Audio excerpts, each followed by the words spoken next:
Bonjour et bienvenue à l'acte 2 de la semaine du tribunal de l'actualité. Merci de nous recevoir chez vous à travers les médias leaders True TV et Watt FM.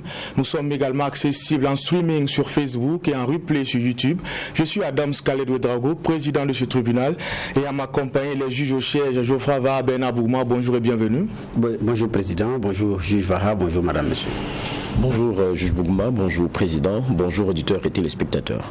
Alors pour cette seconde convocation de la semaine, deux thèmes ont été enrôlés. Le premier, on va parler trafic d'enfants avec le rapatriement de 22 enfants burkinabés destinés au travail dans les mines illicites et les plantations agricoles en Côte d'Ivoire. Ces enfants victimes de traite transfrontalières ont été présentés à la presse hier. Et en second sujet, nous allons également nous intéresser aux réformes engagées pour une administration publique plus performante et moderne, et cela à travers les ambitions du ministère en charge de la fonction publique. Et ça sera juste après cette première transition.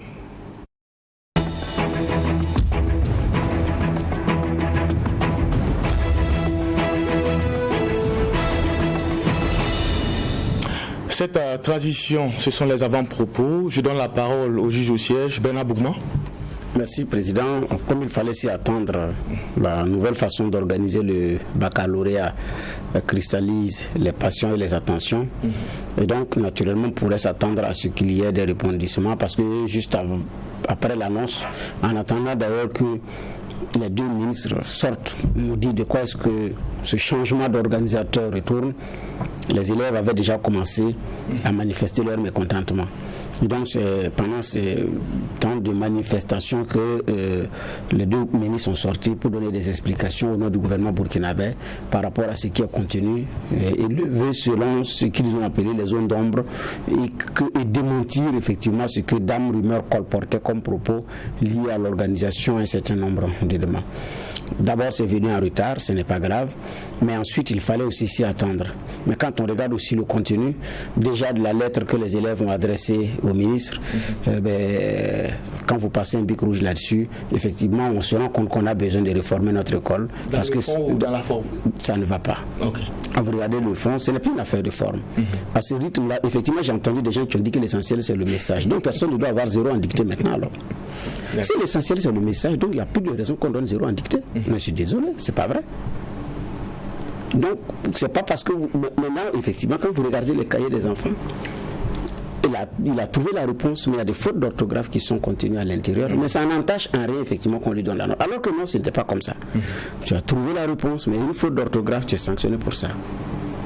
Donc on a effectivement vu que de réformes on en a besoin, parce que si la réforme a conduit à ce résultat que dans une correspondance administrative de haute portée, parce que la correspondance administrative elle est sacrée, parce qu'elle doit être archivée, elle porte une mémoire. Et donc, il n'y a pas de raison qu'elle soit entachée d'irrégularité. Pour ceux qui ont fait la rédaction administrative savent de quoi je parle.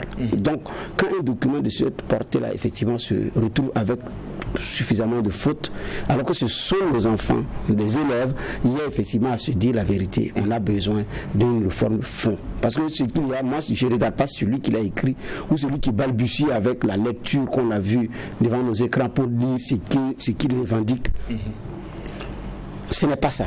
Certains disent qu'ils ont été manipulés, ce n'est pas. Tout ça c'est beau. Même s'ils ont été manipulés, au moins ils peuvent lire ce qui est écrit. La lecture a été laborieuse, le contenu de la correspondance est plein, est truffé de fautes, soit c'est fait à dessein, ou bien c'est le niveau réel.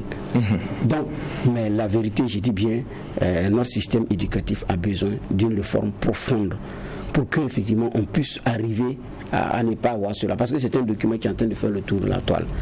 Quand Macron est passé, on a vu effectivement ce qui s'est passé. J'ai dit ce n'est pas une affaire de fond.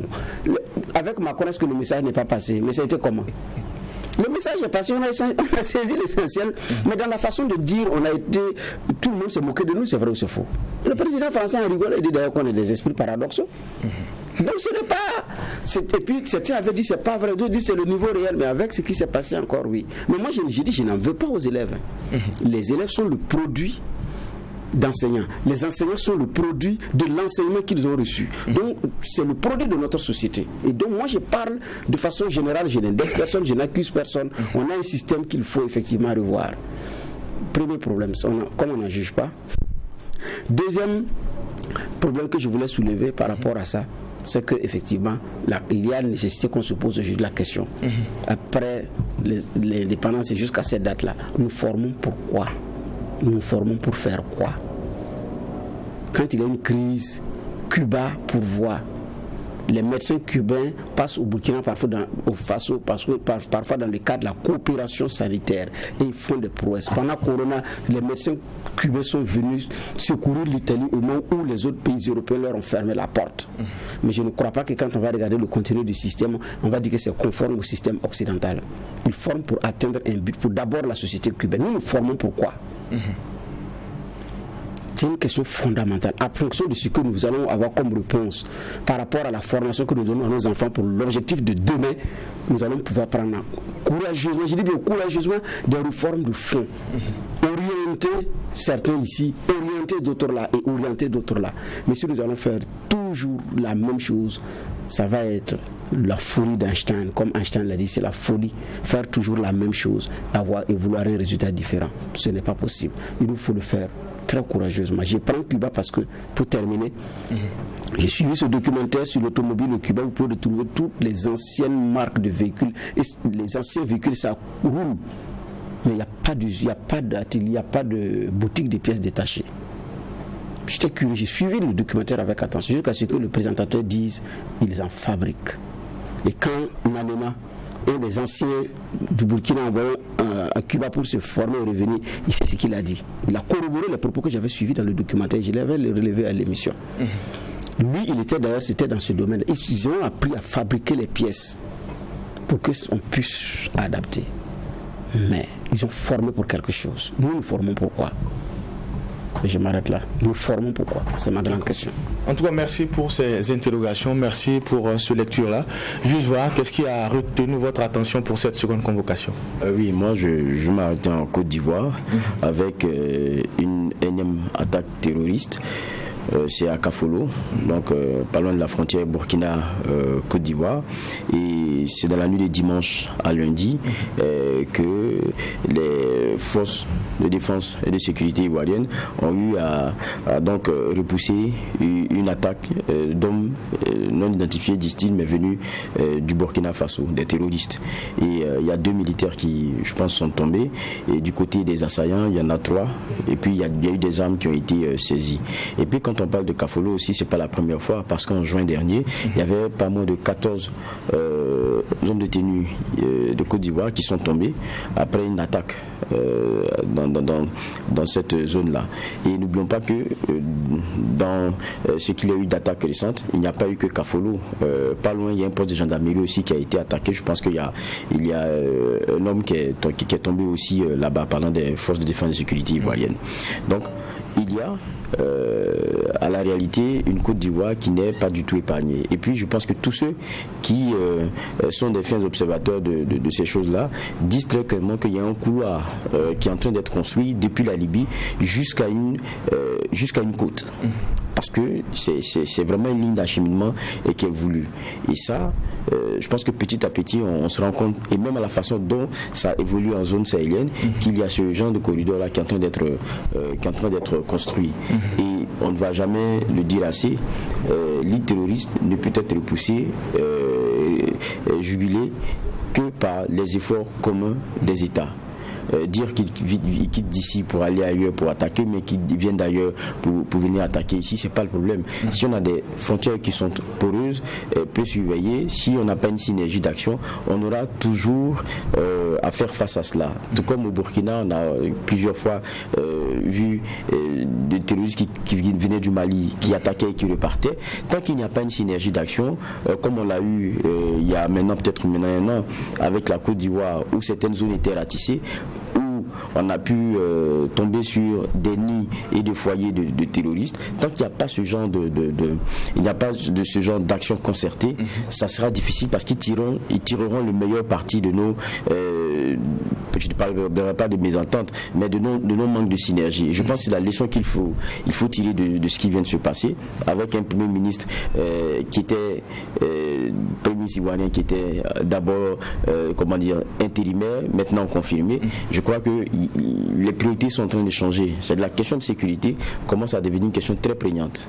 Et la Côte d'Ivoire commence à essuyer un peu plus d'attaques. Et puis je pense que c'est aussi des genres de messages. Le Burkina l'a connu avec des attaques sporadiques au départ, et on s'est dit bon, écoutez, ce qu'on sait c'est beaucoup plus au Mali et tout. Et puis un jour on s'est réveillé et on a vu qu'on a été tapé de plein fouet dans notre capitale, et puis depuis on est en train de se battre avec. Et je pense que c'est la leçon à tirer. Il faut plus de synergie dans les actions. Et puis bon, courage aux Ivoiriens. Merci pour ces différentes clés de lecture-là. Merci également à l'équipe technique de cette émission, le Tribunal de l'actualité. Nous allons à présent nous intéresser au premier sujet enrôlé pour cette convocation. On le disait en début d'émission, le Burkina Faso, notamment son ministère en charge de la famille, a remporté une victoire d'étape dans la lutte contre le trafic d'enfants. Alors 22 enfants burkinabés destinés au travail dans les mines illicites et les plantations agricoles en Côte d'Ivoire ont été rapatriés. Des enfants qui ont été présentés à la presse hier, on le disait. On retient qu'il s'agit de garçons, 19 garçons, 2 filles, dont une jeune mère de 21 ans enceinte de 8 mois.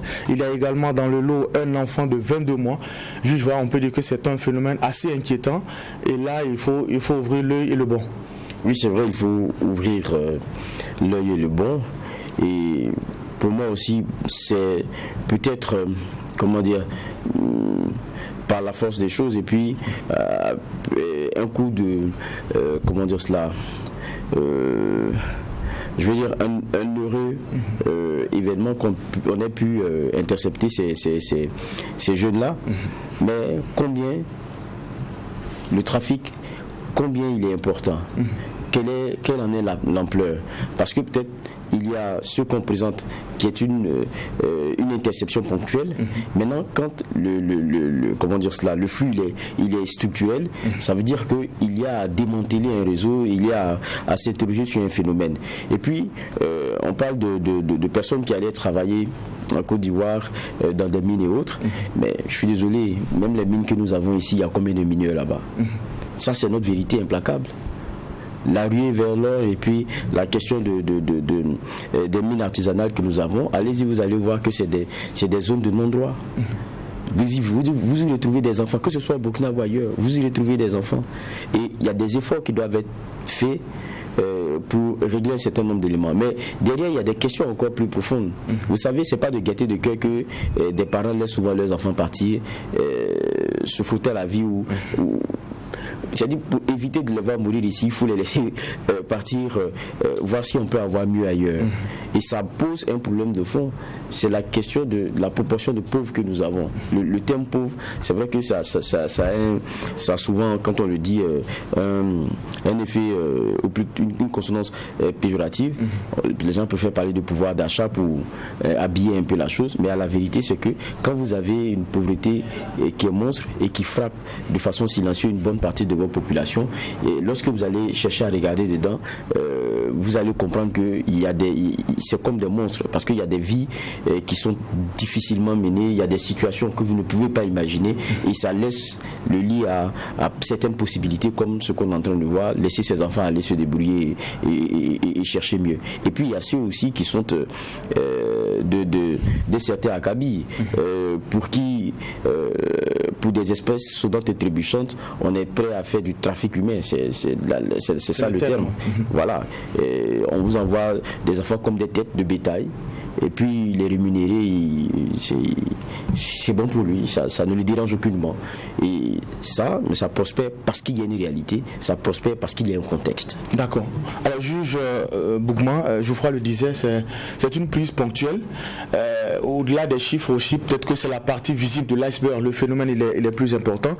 Alors certains estiment aussi que cette traite transfrontalière des enfants là doit y porter un regard assez particulier, notamment dans le contexte du terrorisme, où justement c'est des enfants qui peuvent constituer, je dirais, un contingent. Et à la limite, ce phénomène peut être un terreau pour le terrorisme. Qu'est-ce que vous en pensez? Bon, moi personnellement, cette prise qu'on présente comme la Coupe du Monde qu'on a remportée, bon, moi en fait je suis père mon latin, quoi. C'est pas nouveau ça. C'est pas une affaire de lutte contre le... C'est un phénomène qui existait avant qu'on ne parle de terrorisme, avant qu'on ne parle même de rébellion en Côte d'Ivoire. Depuis que comment on appelle ça, les plantations ivoiriennes ont commencé à pousser, la traite a même été organisée entre-temps à travers des syndicats. Bon, si on ne peut pas l'appeler traite, parce que bon, comme c'est un syndicat qui était organisé pour l'acheminement de la main-d'œuvre en Côte d'Ivoire, on ne peut pas parler de traite, oui, sinon, mais elle a été organisée. À un moment donné, c'était organisé et encadré par les deux États, par les autorités des deux États, à travers même des syndicats. Donc il y avait une organisation pour l'acheminement de la main-d'œuvre en Côte d'Ivoire. Mais là, on parle de mineurs. Maintenant, au fur et à mesure qu'on évolue, cette forme-là a cessé. Et puis bon, des gens ont implanté des plantations de façon informelle. Donc ils viennent également chercher des bras pour aller. Et ces mêmes bras-là, souvent c'est des cousins, souvent c'est des cousines, parfois c'est des petits frères, c'est l'enfant de la tante, c'est l'enfant de l'oncle, c'est l'enfant du grand frère. Et c'est de la traite des enfants.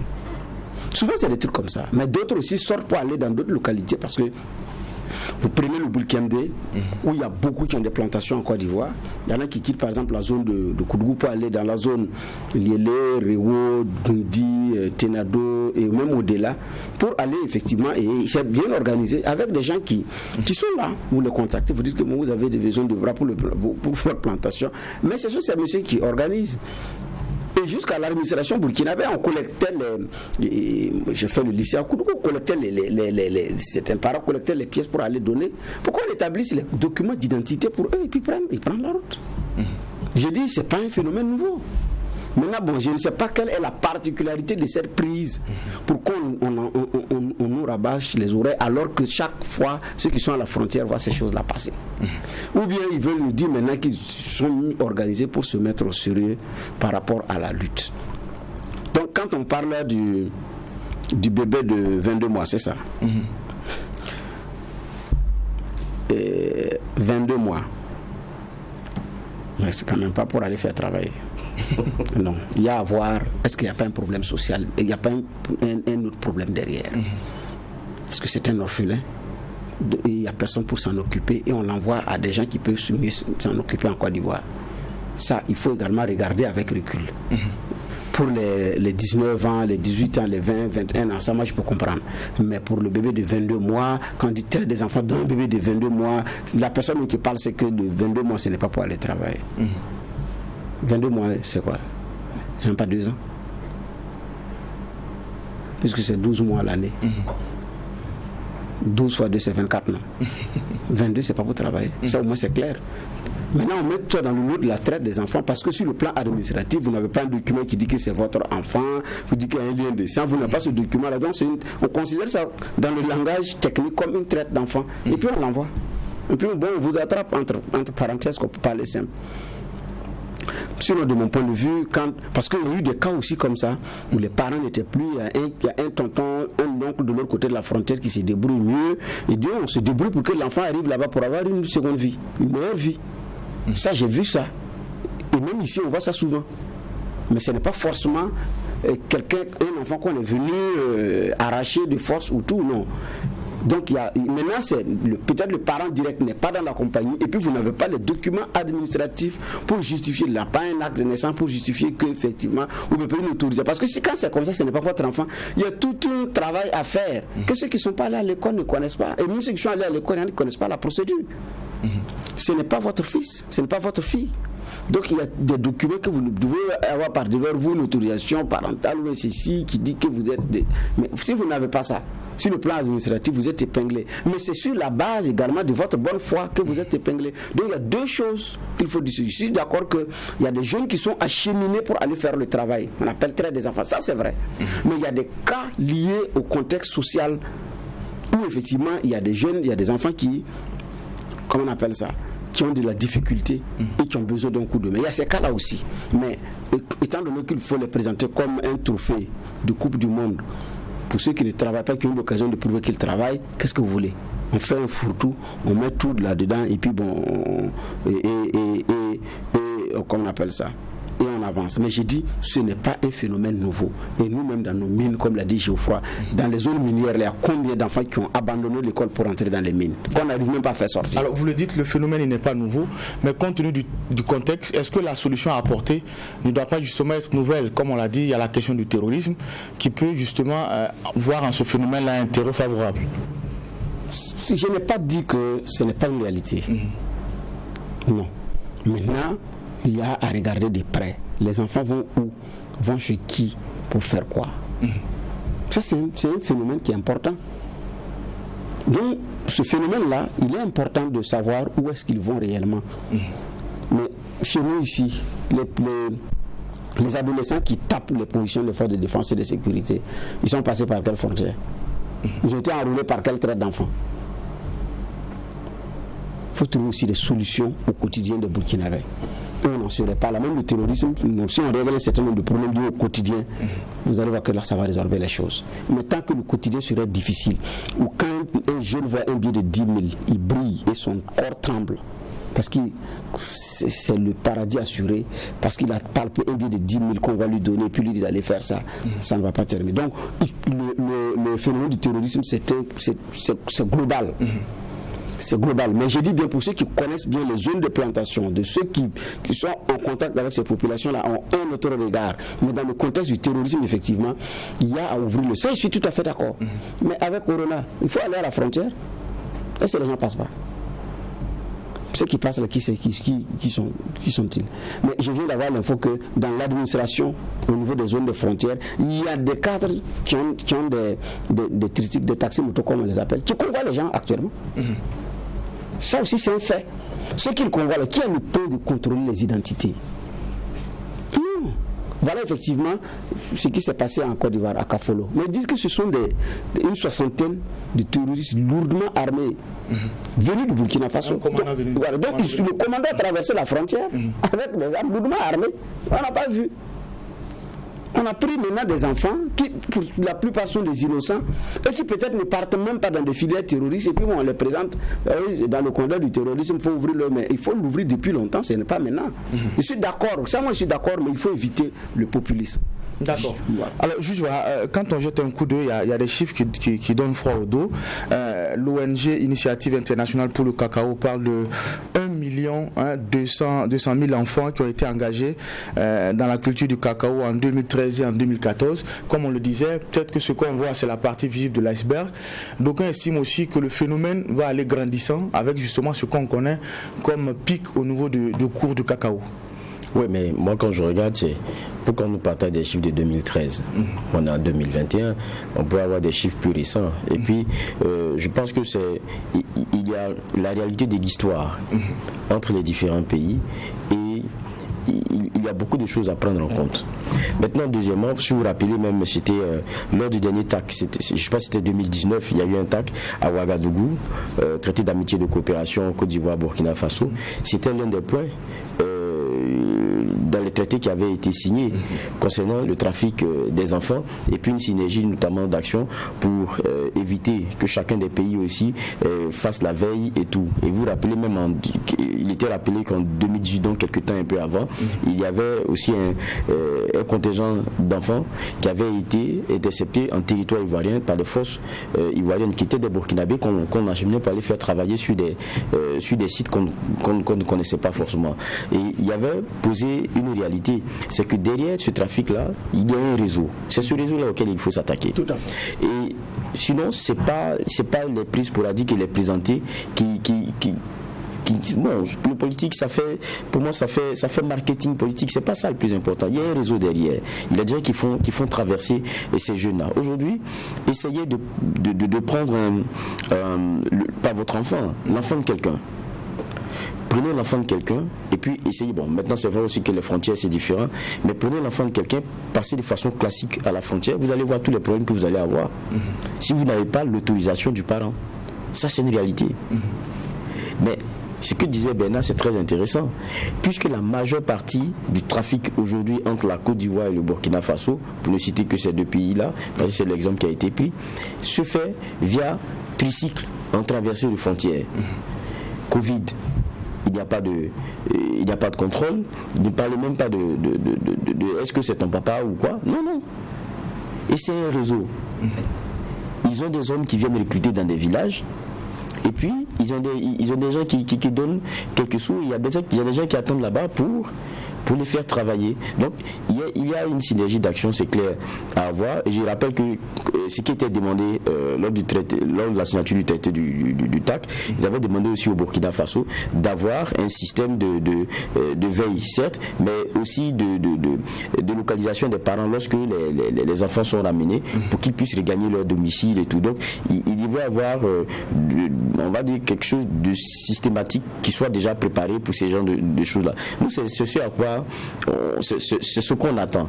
Et surtout que ce ne soit pas que des points de presse pour nous montrer des visages, mais derrière là, c'est pas le problème de montrer des enfants là, mais derrière là, le réseau en question, donnez-nous des informations sur ce réseau là.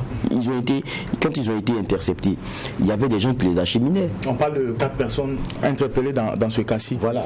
Est-ce qu'on va aller un peu plus loin, et puis pour ceux au moins qui sont dans ce réseau-ci là, qu'on puisse avoir le clair mot de cela et puis on puisse le démanteler. Est-ce qu'il y a du travail qui est en train d'être fait sur ce chapitre-là? C'est ça qui est le plus important. Sinon, et je termine aussi par cela, parce que pour moi le fond là, c'est quoi? Très souvent, ils ne viennent pas, c'est pas des, comment dire cela, on ne vient pas des camions et puis on vole les enfants là dans les villages. Non. C'est les parents même qui décident de laisser l'enfant partir. Il n'y a pas quelqu'un qui n'aime pas son enfant. Donc, il faut qu'on règle la situation aussi de beaucoup de Burkinabés qui sont dans la misère et qui n'ont pas de choix. Aujourd'hui, là, on est en train de s'amuser. Mais nous, on a la capacité de s'asseoir sur des plateaux et puis, comme dirait le commun des Burkinabés, taiser. On est en train de taiser, oui, c'est bien. Mais la question du terrorisme, ça fait déplacer combien de Burkinabés qui sont dans l'inconfort d'être toujours chez eux, certes, mais dans des situations tellement difficiles. Des gens qui avaient pour travail premier l'élevage, qui n'ont plus leurs bêtes, qui n'ont plus là où dormir, qui sont ailleurs, qui avaient une façon de fonctionner, qui avaient une façon de vivre. C'est-à-dire le père même est largué, c'est pas les enfants là. Quand il regarde les enfants, il oublie de tourner le visage.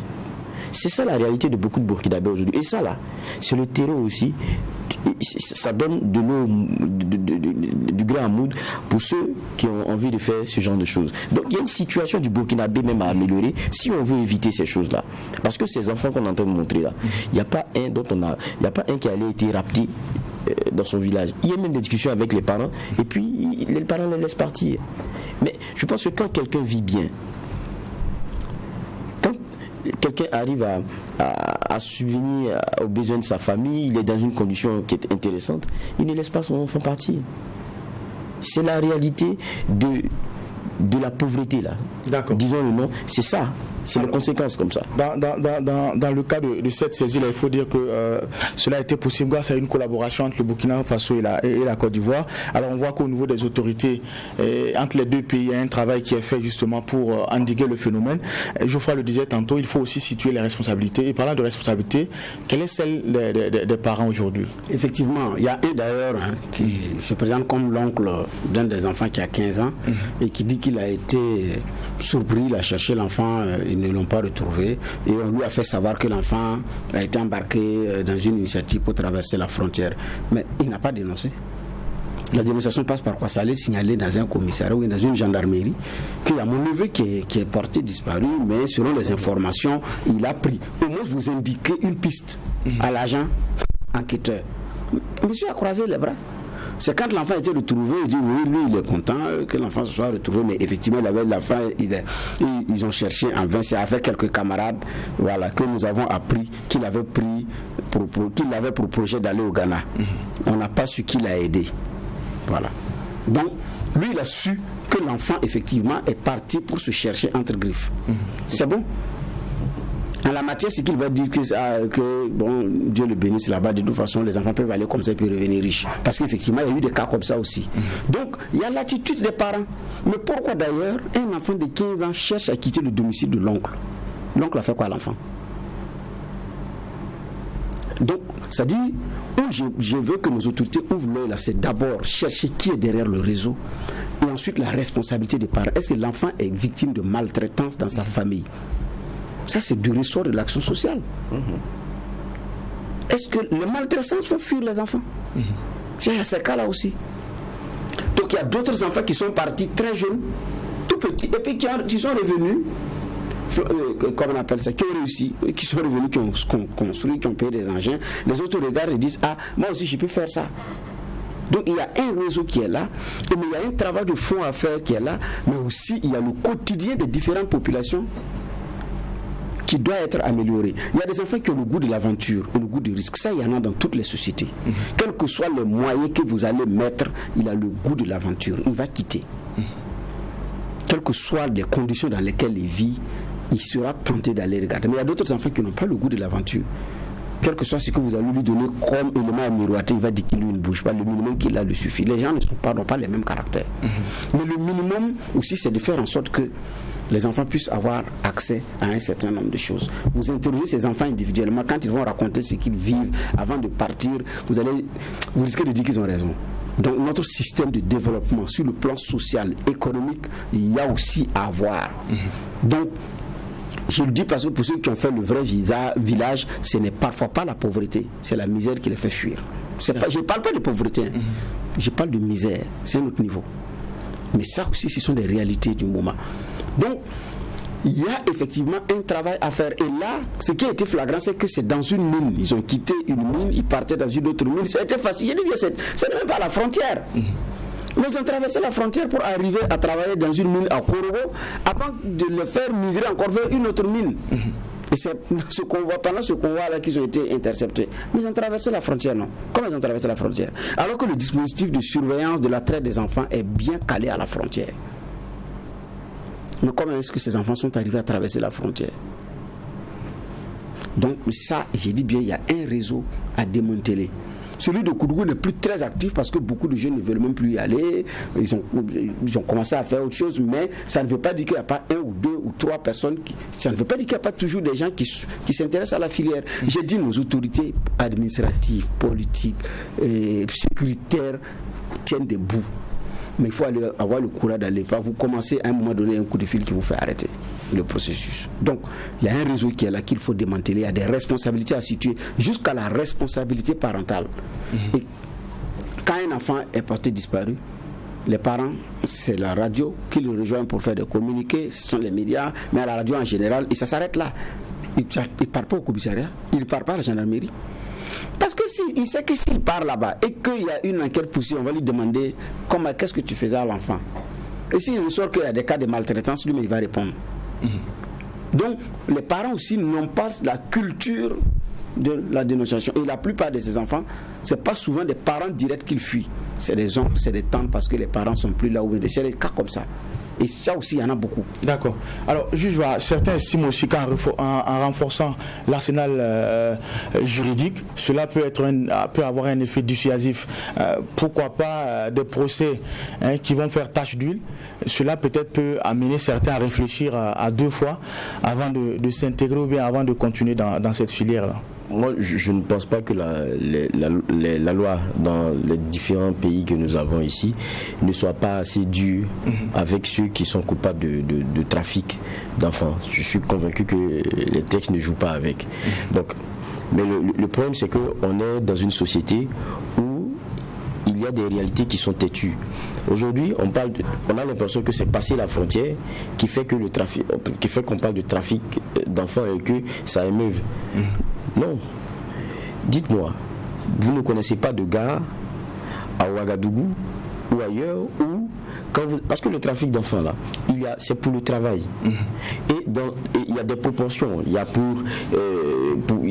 ils font à la fin, quelquefois c'est travailler dans le sexe, travailler dans les petits commerces. Il y a beaucoup d'autres choses comme ça. Dans le milieu de la nuit. Mais l'une des premières causes, selon une étude qui avait été faite en Afrique de l'Ouest et en Afrique centrale, en matière de destination, de travail, l'une des plus prisées, c'est faire les tâches domestiques. Donc, quand on dit tâches domestiques, là, c'est chez qui? C'est dans des ménages, ils vont chez des familles. Vous prenez un enfant qui a 12 ans, chez vous, on vous donne une gare, vous venez, vous connaissez personne. Non, vous allez à la gare, là, il y a des gens qui viennent seulement. Vous partez, vous discutez, vous pouvez avoir un enfant, vous allez prendre la personne, vous allez venir. Comment les personnes le font? Mais ils pensent, qu'est-ce qu'ils sont en train de faire? Il y a des gens qui vont convaincre les parents pour leur dire que si vous l'envoyez à la ville, la personne peut avoir au moins un salaire de 20 000 et ça peut vous aider. Ils laissent l'enfant partir. Mais quand vous le prenez là, vous pensez que vous faites quoi? Je veux dire que ce que j'explique, ça a l'air de rien, tout le monde le sait. Mais vous pensez qu'on fait quoi? Donc je veux dire, il y a des problèmes qui sont profonds. Il y a ce qu'on accepte. Et puis, il y a quelque chose, il y a des moments aussi, des éléments qui viennent comme des piqûres de rappel. Et puis, on pense que c'est l'autre. Le problème. C'est l'autre en fait qui ne respecte pas les lois. C'est lui qui est. Parce qu'on a attrapé des enfants qui étaient en transit ou même qui travaillaient ailleurs. Donc, ça c'est du trafic. Mais quand vous partez à la gare, vous partez chercher des enfants que vous ne connaissez pas, qu'on envoie dans des villages et c'est des réseaux. Vous pensez que c'est quoi? S'il y a une destination tout autre qui est meilleure, ils vont la convoyer là-bas. Donc, d'une façon ou d'une autre, on entretient ça, on est au courant de ça. Voilà pourquoi je dis, faut pas faire du... comment dire cela? Faut pas susciter des émotions pour les susciter. Il y a un problème qui est plus profond que cela, auquel il faut s'attaquer. Et quand on parle d'utiliser ces enfants-là pour des formes de travail et tout, il faut savoir faire la communication et toucher les gens dans leur quotidien pour qu'ils sachent que même dans leur gestes de tous les jours, quelquefois, ils participent à cela. Mais ça, c'est pas venir faire un point de presse, on a attrapé 20 personnes, c'est ceci, c'est cela, c'est nanani, c'est nanana. Non, il y a un problème de fond. D'accord. En tout cas, merci. Et la plupart, quand ils viennent, c'est les parents qui voient. Donc je veux dire que si on veut aborder le problème, il faut l'aborder sans passion et puis sans marketing politique. D'accord. Alors, un problème spécial, une solution assez spéciale, on l'a dit, la crise elle est profonde. Il faut aller chercher les causes ailleurs. En tout cas, merci pour ces différentes clés de lecture-là. Nous allons à présent passer au deuxième sujet enrôlé pour cette convocation. On le disait en début d'émission, au niveau de la fonction publique, il y a des réformes qui sont engagées pour avoir une fonction publique assez moderne et au service de la population. Et il y a d'ailleurs une immersion de journalistes qui est prévue du 29 au 31 mars pour présenter justement ce qui est fait en termes d'innovation. Alors, selon beaucoup, quand on regarde un peu sur le plan théorique, le système il est bien construit, mais au niveau de l'administration, il y a encore beaucoup de choses à redire et à refaire, notamment on parle de l'odeur administrative. Alors Bernard Bougman, entendre parler de réformes dans ce secteur-là, alors on peut se satisfaire en tout cas de cette initiative-là. Oui, c'est vrai, ça ne date pas d'aujourd'hui. C'est d'ailleurs la dénomination ministre de la fonction publique, la réforme de l'État. Il y a même eu un secrétariat permanent pour la bonne gouvernance, pour la réforme de l'État et la bonne gouvernance. Donc, non. Le secrétariat permanent pour la modernisation de l'administration, SPMA, voilà, SPMA BG, donc secrétariat permanent pour la modernisation de l'administration, pour la bonne gouvernance, voilà. Donc il y a même un secrétariat permanent qui est créé pour ça. C'est pas une initiative qui date d'aujourd'hui. Donc plusieurs ministres qui se sont succédés à la tête de ce département ont toujours parlé de réforme, ont toujours parlé de modernisation, sauf que le résultat lui se fait attendre parce que c'est toujours les mêmes lourdeurs administratives, c'est toujours la même façon de procéder. Depuis plus de 20 ans qu'on a commencé à parler de réforme de notre administration. Donc, qu'est-ce qui se passe? Alors que les outils de management, les outils de gestion, ça va vite. Et c'est appliqué ailleurs et ça marche. Fiche de poste, évaluation, tout. Il y avait même un système d'évaluation au Burkina qui avait été mis, mais ça prend difficilement. Bon. Donc, la réforme actuelle, c'est pour aboutir à quoi exactement? Et c'est ça qui m'intéresse. Plus d'efficacité, plus d'efficience, et voilà. Comment on fait? Mais parce que l'une des difficultés, c'est parce que nous avons une fonction publique de carrière. Où vous rentrez à la fonction publique, où vous mourrez là-bas. C'est-à-dire que vous prenez votre retraite, et c'est de là que je parle, quoi. Alors qu'ailleurs, j'ai une fonction publique de carrière, d'emploi. On vous embauche pour faire un emploi pendant un temps donné. On a besoin d'un secrétaire administratif pour un travail administratif pour 5 ans. Il sera payé à temps. Après les 5 ans, où on renouvelle ou on ne renouvelle pas, vous gagnez mieux. Après, vous suspendez le contrat et puis vous partez parce que vous avez eu mieux. C'est ce qu'on appelle la fonction publique de carrière, d'emploi. Ce qui fait que vous avez le Nigeria qui a une grande population, une très grande population en termes de fonctionnaires. Je ne prends pas ce qu'ils aient notre nombre. Le Ghana, c'est pareil. Il y a des postes de l'administration au Ghana où il y avait des gens qui ne veulent même pas venir parce qu'ils disent que ce n'est pas bien payé, ce n'est pas bien rémunéré. Parce qu'ils ont travaillé à rendre le système très efficace. Il y a une grande concurrence entre le privé et la fonction publique. Et donc, ça, ils ont mis des années, effectivement, à arriver là. Et ici, nous formons pour pouvoir. C'est même lié à l'école. Voilà. Donc, il y a des écoles de formation professionnelle. Chez nous, le système est différent, effectivement, des autres. Le système, il est là. Donc, l'enfant entre à l'école publique jusqu'à l'université publique et puis il gagne un concours de la fonction publique. Il rentre, il fait la formation dans cette école de formation. Pendant ce moment-là, il est payé. Il finit sa formation et puis il formalise son intégration à la fonction publique et puis il commence à travailler. Donc, il rentre depuis là. Mais on ne lui a pas présenté un autre schéma de vie que ça. Et donc, alors que la réforme doit également prendre en compte tous ces aspects. J'ai dit aussi, la deuxième question, c'est nous recrutons pourquoi ? Parce que dans certains corps de métier, vous avez des professionnels du métier qui vous disent, dans notre domaine, même si on ne recrute pas, dans les 5 ans à venir, par rapport aux effectifs qu'on a, c'est gérable. Donc, parce qu'on recrutait aussi pour faire social, quoi. Il faut lancer les concours parce qu'il faut lancer. Donc parfois le besoin n'est même pas là. Quand ils ont fait le point dans le domaine de l'éducation, on a vu qu'il y a un surplus d'enseignants. Il y a des écoles qui n'ont pas d'enseignants, alors qu'il y a des écoles qui ont 4-5 enseignants dans la même classe. La question de la répartition. La question de la répartition. Donc dans le domaine éducatif, ce n'est pas qu'on n'a pas suffisamment d'enseignants, c'est un problème de répartition. D'accord. Parce qu'il y a des gens qui appellent et puis on règle rapidement. Il faut qu'ils viennent à Ouaga, il faut qu'elle soit à Koudou, il faut que la cousine, il faut que parfois c'est le deuxième bureau et puis après ils sont concentrés dans les salles. Donc là-bas c'est un problème de répartition et il y a beaucoup de corps de métiers comme ça. Et vous voyez qu'il y a une rationalisation qui a commencé et avec ce qu'on a vu l'année dernière, tous les concours n'ont pas été lancés. Vous prenez dans le domaine de l'information, l'ISTIC n'a pas lancé, il n'y a pas eu de nouveau, il n'y a pas eu un concours direct pour l'ISTIC. Ils n'ont pris que des inscrits sur titre, c'est-à-dire ceux qui viennent payer pour se faire former. C'est ce que l'ISTIC a fait cette année. De l'échange que j'ai eu en cours avec certains, c'est ce qu'ils ont fait cette année. Donc, à la longue, peut-être qu'on est en train d'entrer dans une fonction publique d'emploi où un média public dira qu'il a besoin de 5-6 journalistes avec tel profil, et puis ceux qui ont fait ici, vous prenez dans le domaine de la santé, il y a ce qu'on appelle le concours d'intégration, dans le domaine de l'éducation, ce qu'on appelle le concours d'intégration. Vous finissez la formation, vous êtes en train de vous débrouiller ailleurs, et puis même là, la réforme n'est pas totalement aboutie. Parce que les jeunes ne se forment pas pour s'auto-employer ou ne se forment pas pour chercher à aller dans un établissement public. Parce que d'abord, il n'y en a pas assez. Mais les jeunes se forment dans l'espoir qu'on va lancer un concours d'intégration pour qu'enfin ils gagnent. Et même quand ils gagnent un poste au public, ils auront toujours le concours de la fonction publique, tant qu'il aura l'âge, pour pouvoir effectivement y aller. Parce que le système aussi fait que le privé n'est pas très solide. Donc ne vous donne pas un bon plan de carrière. Pour que vous puissiez dire, il y a rare. Au niveau du privé, le grand lot ne donne pas un bon plan de carrière où vous pouvez dire, je peux me concentrer, me construire par ça et tout. Donc, monsieur va lorgner la fonction publique. Donc, la réforme doit également prendre en compte tous ces aspects, parce que si on se limite à des questions superficielles, on ne pourra pas effectivement faire bouger les lignes. Et quand je regarde dans les réformes qui a été enclenchée, ça touche beaucoup de segments et ça touche même jusqu'à la transmission des dossiers à la fonction publique.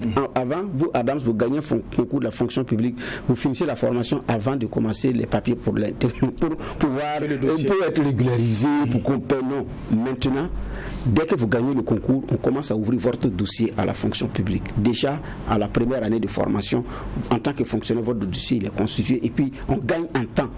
Et donc, mais comme ils sont en train d'expliquer comment le système va se faire, on en saura davantage, mais il y a quand même une réforme qui a été enclenchée à quelque chose de substantiel. D'accord. Dans cette dynamique de réforme-là, on a vu que le ministre a décidé de mettre en avant l'éthique pour justement avoir une fonction publique électronique. Au niveau des concours, on voit qu'il y a des avancées, les concours, même la composition se fait en ligne. Mais là où ça traîne encore, c'est au niveau justement de la gestion des carrières. Pour un papier ou pour sa retraite, il faut faire peut-être 1 semaine à 2 à Ouagadougou. Pour ceux qui sont en province, pour avoir un document, il y a encore des lourdeurs. Donc le défi, c'est à ce niveau également. Oui, mais c'est parce que on a une administration, une fonction publique où la façon de fonctionner n'est pas arrimée à notre réalité du moment, où il n'y a pas grand-chose qui est vraiment informatisé. Sinon, quand vous avez des systèmes qui sont informatisés, à un moment donné, vous n'avez pas besoin de certaines choses. Parce que regardez, on demande à l'agent des fois des documents qu'il doit venir réaliser au ministère lui-même. Vous comprenez? C'est-à-dire que celui qui vous demande de lui apporter certaines informations, c'est celui qui va vous les donner pour que vous les lui remettez. Mais c'est un peu aberrant. C'est le serpent qui se mord la queue. Mais c'est bien parce que rien n'est informatisé. On a besoin d'aller chercher dans des archives et qu'on vienne après se rendre compte que ok, c'est bon, on vous donne la validation, vous partez, vous revenez remettre ça encore au même ministère là, mais à un autre niveau. Mais parce qu'il n'y a pas une interaction, il n'y a pas des données qui sont partagées, qui ont d'abord été informatisées. C'est ça la réalité de notre administration. Donc ça pose problème. Mais de façon plus large, lorsqu'on parle de la question des réformes, la plupart des pays sont dans la réflexion de la performance et donc de ne pas continuer de faire comme on faisait avant et apporter la réforme. Mais très souvent, c'est que par les agents, c'est mal perçu. Vous savez, les habitudes sont souvent têtues. Et donc, pour peu que vous vouliez changer certaines choses, c'est souvent difficilement pris ou bien des fois mal accepté. Vous allez voir que même dans certains process, vous savez, lorsque vous dites que vous allez informatiser, vous allez faire ceci, n'oublions pas que vous diminuez petit à petit l'intervention de l'homme. Et certains y voient des façons inavouées de mettre fin à leur... Soit, parce que vous savez, j'ai un professeur qui me disait tout le temps que quand on faisait le cours à l'économie sur la question de la corruption ou quoi que ce soit, le nid, le foyer, c'est là où l'administration rencontre le privé. Donc c'est là où les deux, l'agent qui représente l'État et le privé, c'est là où se rencontre là que très souvent il y a le plus, c'est là se trouve le nid de la corruption, c'est là où le marchandage est possible, beaucoup de choses sont possibles. Mais quand vous arrivez à des systèmes où il y a beaucoup de choses qui peuvent se faire à distance, même la question des impôts, il y a beaucoup d'autres choses, vous allez voir que par après, ça pose un certain nombre de problèmes parce que certains se disent, mais à la fin, si on continue comme ça, nos emplois là, ça risque d'être ceci, ça risque d'être cela. Il y a beaucoup de choses, il y a beaucoup d'enjeux qu'il y a souvent derrière. Donc ça fait que quelquefois, ça fait des graissements de notes. Donc il y a souvent aussi l'obligation d'aller vers de vivre notre époque, mais aussi de rassurer les uns les autres pour préserver aussi certaines choses. Sinon, il y a des réformes qui sont très intéressantes. Quand on y regarde, il y a un ministre qui essaie de bousculer comme il peut. Vous avez parlé de la question des concours et autres. Vous voyez comment, pour le système qui est mis en place, comment il y a beaucoup de critiques. Non, ce n'est pas encore, c'est pas encore bien au point. Il y a trop de problèmes. Quand vous allez, il y a des erreurs, il y a ceci, il y a cela. Parce qu'on est décisif aussi à certains changements. Mais on est obligé d'y aller. Quand on parle de notre fonction publique, il y a une question de mission, gestion interne et puis de rendement. On ne peut pas continuer d'être dans un schéma où le plus important, c'est le nombre d'heures que vous venez faire. Non. Il faut qu'on aille à la question des résultats. Maintenant, ça doit pas être aussi